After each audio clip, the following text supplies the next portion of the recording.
બાપુ, સમજવા જેવા શબ્દો છે.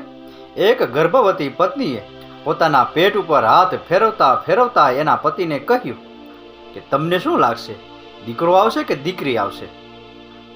એના પતિએ કહ્યું કે જો દીકરો આવશે તો હું એની સાથે રમીશ, એને ઘણું બધું શીખવાડીશ, એને ભણાવી ગણાવી એક મોટો અફસર બનાવીશ અને ઇન્દ્રની અપ્સરા પણ ઝાંખી પડે એવી છોકરી સાથે એના લગ્ન કરાવીશ.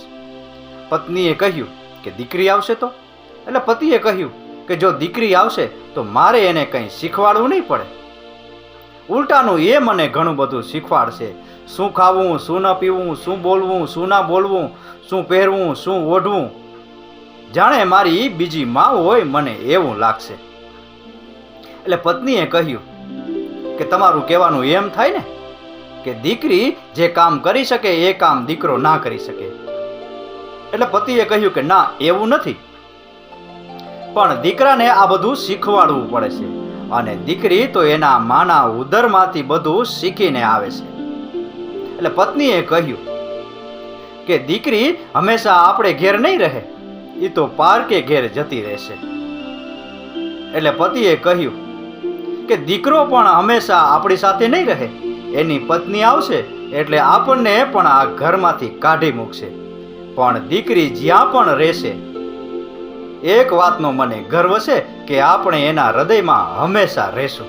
દીકરીને જેટલું મા બાપનું પેટમાં બળે છે એટલું દીકરાને પેટમાં નથી બળતું. એટલે એક દીકરીના પિતા હોવું એ ગર્વની વાત છે. બાપુ, આપણી ગુજરાતી ભાષામાં કહેવત છે કે દીકરી વહાલનો દરિયો. જે માણસ ઉપર ભગવાનના હજારો હાથ હોય ને એ માણસના ઘરે દીકરીનો જન્મ થાય છે. અને મા બાપને દીકરા કરતા દીકરી વધારે વાલી હોય છે.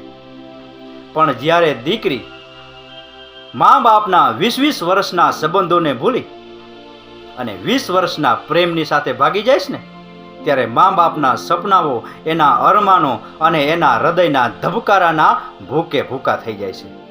એટલે દરેક દીકરીને હાથ જોડીને વિનંતી છે કે મા બાપની ઇજ્જતના ધજાગરા ઉડાડતા પહેલા, એના ધોળામાં ધૂળ નાખતા પહેલા 100 વાર વિચાર કરજો.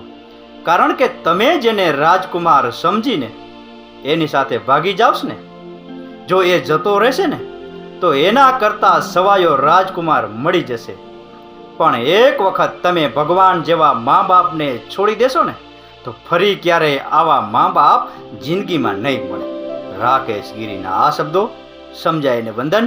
આપનો દિવસ શુભ રહે. મહાદેવ હર.